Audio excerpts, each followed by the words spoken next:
नमस्कार, आप देख रहे हैं न्यूज 18। मैं हूं आपके साथ मेनका चौधरी और 10 कदम में स्वागत है आपका। और इस बुलेटिन में सबसे पहले बात कोरोना अपडेट की कर लेते हैं। एक दिन में सबसे ज्यादा मौत की खबर आ रही है। हालांकि 3 दिनों से लगातार 1 लाख से कम नए केसेस की संख्या बनी हुई है, लेकिन सबसे ज्यादा मौत 24 घंटे में 6148 लोगों की जान चली गई। लगातार तीसरे दिन 1 लाख से कम केस दर्ज किए गए हैं। 24 घंटे में 94,052 केस दर्ज किए गए और वहीं 1,51,367 लोग ठीक भी हुए हैं। तो यहाँ तो राहत की बात है, लेकिन एक दिन में जो मृतकों का आंकड़ा है वो डराने वाला है, चिंता पैदा करने वाला है कि आखिर ऐसी क्या वजह रही कि जहां मृतकों की संख्या भी कम हो रही थी तो अचानक से ये संख्या बढ़ती हुई दिख रही है। एक दिन में 6,000 से ज्यादा लोगों की जान चली गई कोरोना की वजह से। रंजीता हमारी सहयोगी इस वक्त हमारे साथ मौजूद हैं। रंजीता, एक तरफ तो कोरोना के आंकड़े लगातार तीसरे दिन 1 लाख से कम है नए आंकड़े, लेकिन 6,000 से ज्यादा लोगों की मौत हो गई। मिनका, देखिए, मौतों का आंकड़ा कहीं ना कहीं चिंता पैदा कर रहा है, क्योंकि जो स्वास्थ्य मंत्रालय की तरफ से जो खबरें आ रही हैं, 24 घंटे में संक्रमित मरीजों की संख्या आ रही वो कहीं कम हो रहा है। रेट भी बढ़ने का दावा किया, लेकिन जो मौत का आंकड़ा है वो अब तक के सभी आंकड़ों से सबसे ऊपर बताया जा जी से ज्यादा लोगों की मौतें हुई है। जो है ये स्वास्थ्य मंत्रालय को देखना होगा कि आखिर आंकड़ों में क्या फेरबदल है, क्या चीजें हैं जिस पर ध्यान देने की जरूरत है। हालांकि पिछले दिनों आखिर क्या वजह है कि इतनी बड़ी तादाद में लोगों की जान चली गई, जबकि अभी हम कह सकते हैं कि अस्पतालों पर लोड कम है, मेडिकल सुविधाएं भी बढ़ी और उस ऐसे में 6,000 से ज्यादा लोगों की जान चली गई जो कोरोना से इस वक्त जूझ रहे थे। धन्यवाद रंजीता इस वक्त पूरी जानकारी देने के लिए।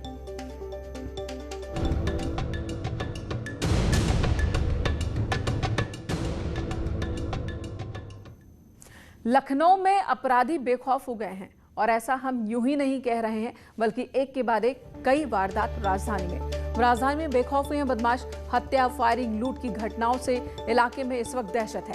कल शाम से अपराध की 4 बड़ी वारदात अब तक हो चुकी है।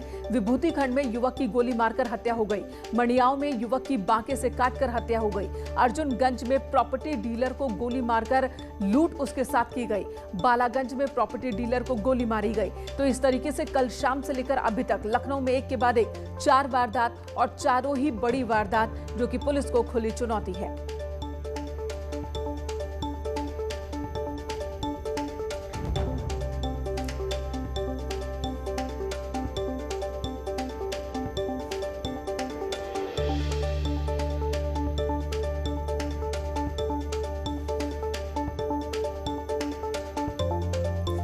अर्जुनगंज में प्रॉपर्टी डीलर की गोली मारकर हत्या, वहीं बालागंज में प्रॉपर्टी डीलर को गोली मारकर यहां पर भी अपराधियों ने पुलिस को खुली चुनौती दी है।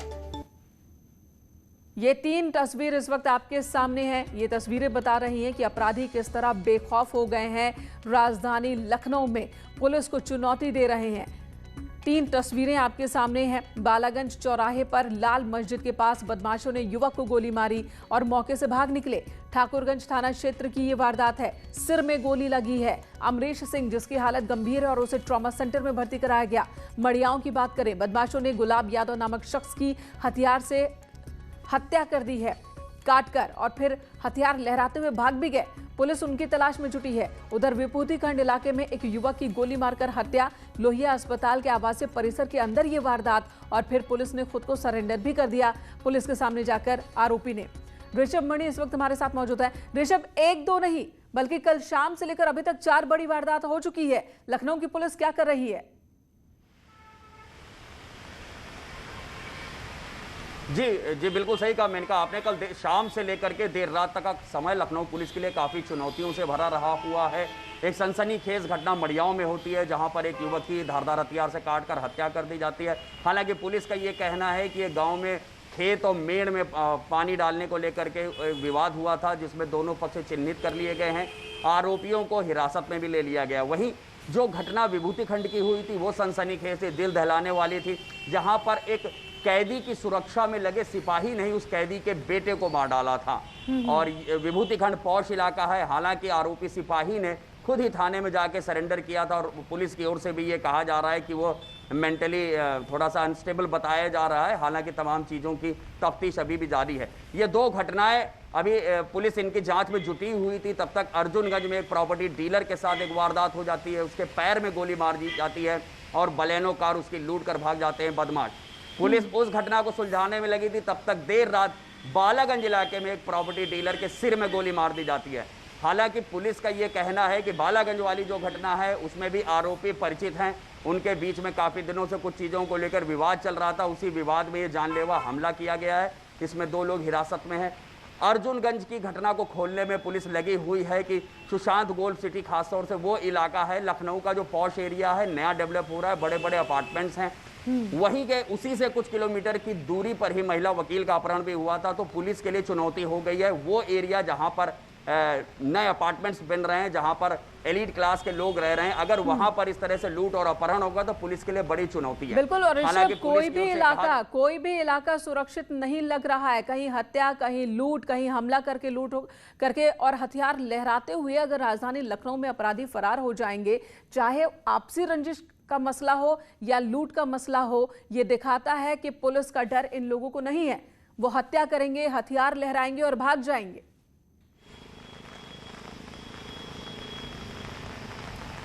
जी बिल्कुल। देखिए मेनका, ये जिस तरह से वारदातों को अंजाम दिया गया उससे एक बात तो जरूर साबित होती है कि पुलिस अगर सड़क पे होती, पुलिस गश्त पे होती, पिकेट हो रही होती, पेट्रोलिंग हो रही होती, तो वारदात अगर हो भी गई है तो बदमाश हिरासत में होने चाहिए।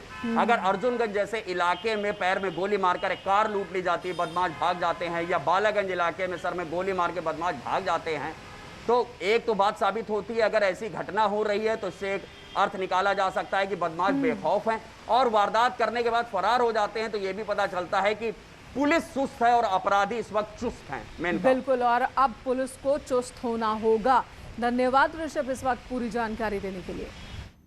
इधर नाइजीरिया की सरकार ने सोशल मीडिया प्लेटफॉर्म ट्विटर पर अनिश्चितकाल के लिए बैन लगा दिया और अब भारतीय माइक्रो ब्लॉगिंग प्लेटफॉर्म कू पर अपना आधिकारिक अकाउंट शुरू कर दिया है। नाइजीरिया के विदेश मंत्री जेफ्री ओन्यामा ने कहा कि राष्ट्रीय सुरक्षा और शांति के हित में ट्विटर को बैन करने का फैसला लिया गया। आपको बता दें कि नाइजीरिया के राष्ट्रपति को एक ट्वीट के लिए उनके अकाउंट को 12 घंटे के लिए ट्विटर ने सस्पेंड किया था, जिसके बाद नाइजीरिया की सरकार ने ट्विटर पर ही अनिश्चितकाल के लिए बैन लगा दिया।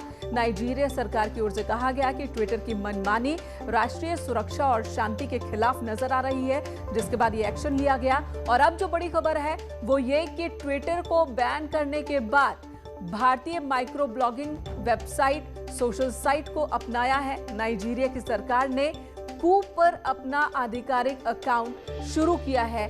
नाइजीरिया की सरकार ने भारतीय सोशल मीडिया प्लेटफॉर्म है कू, जिसे अपनाया है अब नाइजीरिया ने। तो बड़ी खबर है ये।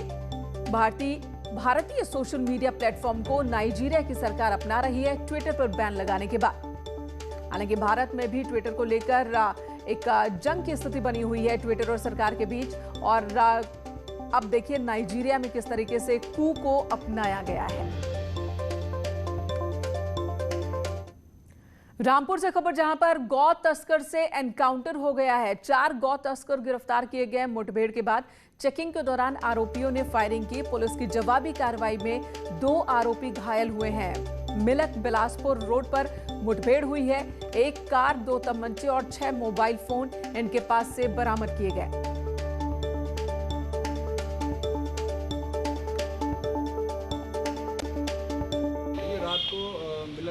बिलासपुर रोड पे पुलिस चेकिंग कर रही थी। हमारा अभियान भी चल रहा था गौ तस्करी और गौ तस्करी के खिलाफ। तो उसमें चेकिंग में गाड़ी को रोकने का कोशिश किया गया तो उसने बैरियर तोड़ के भागी। तो उसका पीछा करके जब रोकने का पुलिस वहाँ तक पहुँची तो उसमें लोगों ने फायर किया पुलिस पे। तो पुलिस ने जवाबी फायरिंग की तो उसमें 2 लोग इंजर्ड हुए। पैर में उनकी गोली लगी कि मौके पे इंजर्ड थे, इन्हें तत्काल उपचार के लिए हॉस्पिटल पहुँचाया गया। अभी दोनों स्टेबल हैं और रेफर हो गए हैं। तो वो सब अभी हम वेरीफाई करा रहे हैं। अभी हमारी कस्टडी में इन 2 के अलावा 4 लोग और हैं, उन्हें भी जेल भेजेंगे।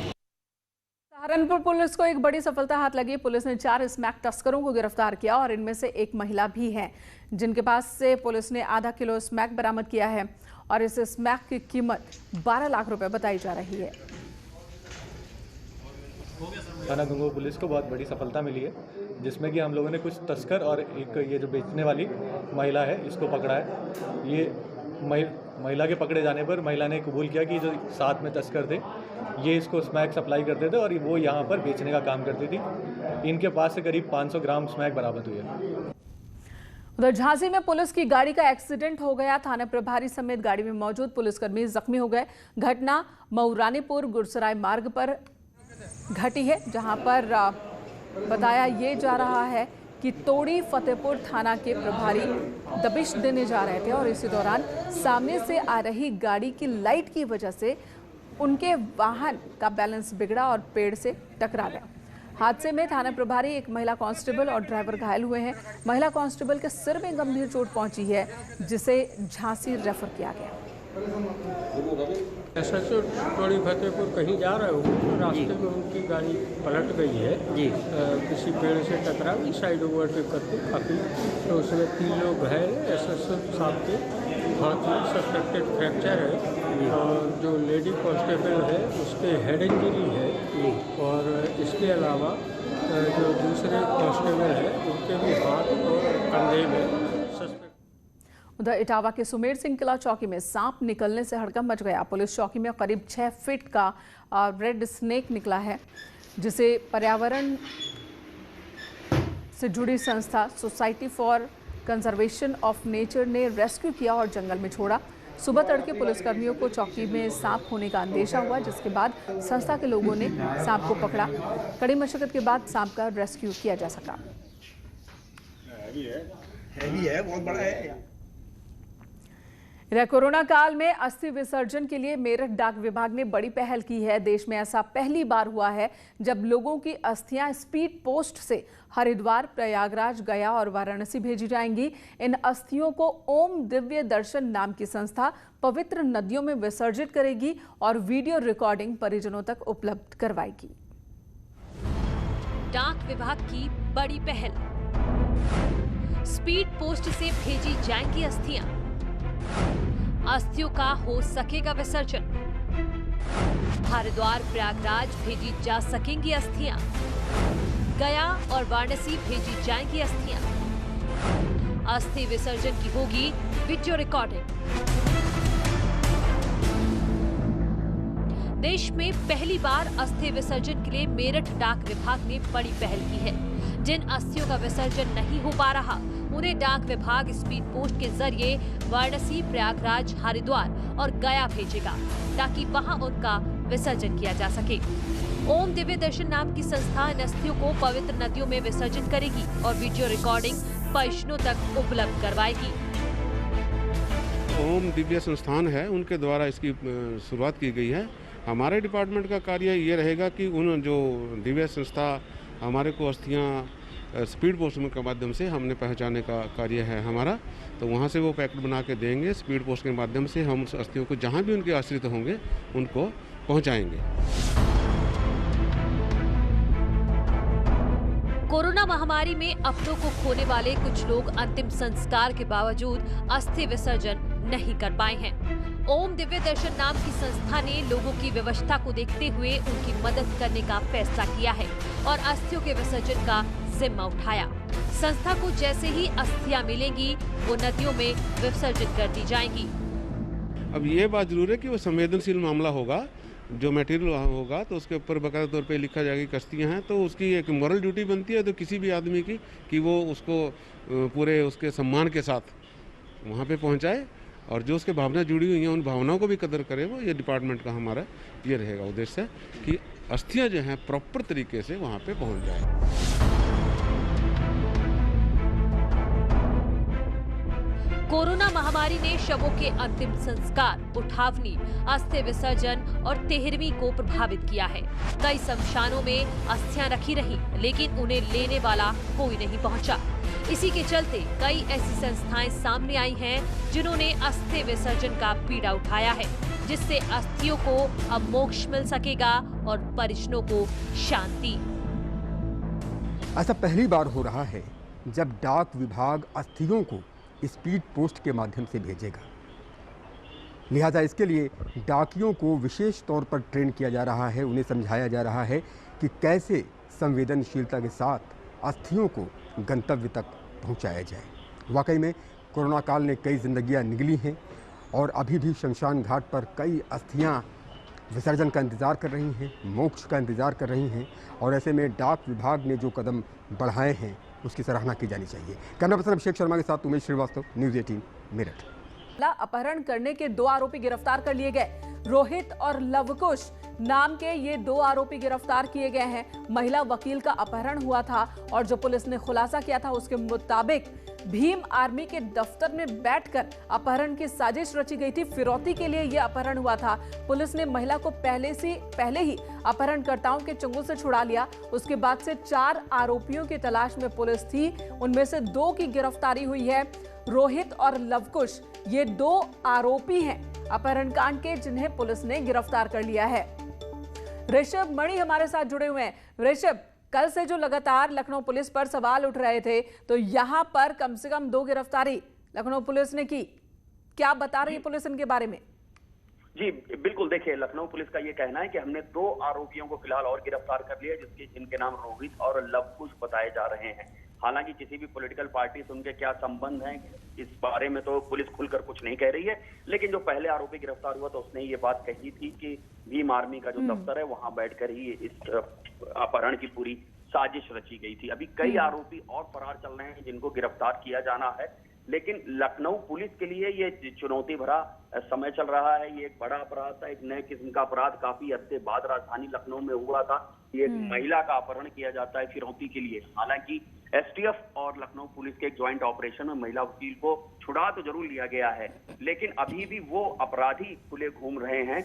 बिल्कुल ऋषभ, और अभी तक इस मामले में 3 गिरफ्तारी तो हुई है, लेकिन मास्टरमाइंड कौन है अभी सभी की गिरफ्तारी नहीं हो सकी। धन्यवाद आपका इस वक्त पूरी जानकारी देने के लिए। इधर मेरठ में 25 लाख की रंगदारी की मांग हुई है। कपड़ा व्यापारी से रंगदारी मांगी गई है और रंगदारी न देने पर हत्या की धमकी दी गई है। आरोपियों ने मोबाइल फोन लूट लिया और उसी लूटे हुए मोबाइल फोन से कॉल किया है। पुलिस ने कॉल डिटेल निकाला, जिसके बाद ये मामला सामने आया। थाना लाल कुर्ती में केस इस वक्त दर्ज है कॉल डिटेल रिपोर्ट के आधार पर। तो एक व्यापारी से, कपड़ा व्यापारी से रंगदारी मांगी गई है और रंगदारी न देने पर जान से मारने की धमकी दी गई है। 25 लाख रुपए की रंगदारी बदमाशों ने मांगी है कपड़ा व्यापारी से। और साथ ही ये धमकी भी दी है कि अगर रंगदारी नहीं देता है कपड़ा व्यापारी तो जान से हाथ धो देगा। और जो फोन व्यापारी को बदमाशों की ओर से किया गया है वो एक लूटे हुए मोबाइल फोन से किया गया है, कॉल की गई है। निखिल हमारे सहयोगी इस वक्त हमारे साथ जुड़ गए हैं। निखिल, क्या है अपडेट आपके पास? देखिए, इस पूरे मामले में नरेश नैयर से रंगदारी मांगी गई है, 25 लाख की रंगदारी मांगी है और एक ऐसे फोन से रंगदारी मांगी गई है जो लूटा गया था। अभी ये महज 4 से 5 दिन पहले पल्लवपुरम थाना क्षेत्र में लूटा गया फोन था जिससे बदमाशों ने रंगदारी मांगी है और पुलिस इस पूरे मामले में ट्रैक कर रही है कि कौन ये लोग हैं, क्यों रंगदारी मांग रहे हैं और क्यों इन्होंने हत्या की धमकी दी है। तो अभी इसमें पुलिस के हाथ खाली हैं, अभी बदमाशों का सुराग नहीं लग पाया है। पुलिस निखिल, लेकिन किस इलाके से फोन किया गया ये पुलिस ट्रेस कर पाई है क्या? जी बिल्कुल, मेरठ के थाना दौराला क्षेत्र के चिरौड़ी गांव से ये फोन किया गया था, जहां पुलिस ने डेरा डाल दिया है, सर्विलांस की टीम एक्टिव है और वहीं से ये सुराग तलाशे जा रहे हैं कि कौन वो लोग हैं जो कपड़ा व्यापारी से रंगदारी मांग रहे हैं। नैयर संघ शहर का प्रमुख संस्थान है जो कपड़ा व्यापार में काम करता है और 25 लाख की रंगदारी, जिसके बाद अब व्यापारियों में एक खौफ का माहौल भी है। तो व्यापारियों में खौफ का माहौल है, पुलिस हरकत में है और रंगदारी मांगने वाले के खिलाफ एक्शन में पुलिस। न्यूज़ 18 के एंकर हंट में भी एंकर में आप भी हिस्सा ले सकते हैं।